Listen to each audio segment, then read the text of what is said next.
আসসালামু আলাইকুম, কেমন আছেন সবাই? আশা করছি সবাই ভালো আছেন। আলহামদুলিল্লাহ আমরা ভালো আছি।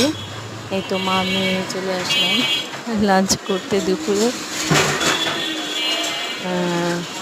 আমরা মা মেয়ে প্রায়ই বাইরে খাওয়া হয়। স্কুল থেকে আমরা এখানে চলে আসলাম। যেহেতু হসপিটাল থেকে ফেরত আসলাম, বোনের ছেলেকে দেখতে গিয়েছিলাম, ওখানে তো পেলাম না।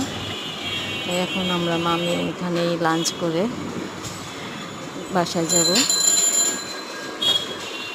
আমরা মা মেয়ে এনজয় করি। আমরা আমাদেরকে মাঝে মাঝেই ট্রিট দেই। এই তো আমার সোনা পাখি, ও তো একদমই খেতে চায় না, তারপরও নেই। এরকম প্রায় সব বাচ্চারাই না খাওয়ার জন্য বায়না করে, আমারটা তো আরও বেশি, খেতেই চায় না। যাই হোক, সবাই ভালো থাকবেন।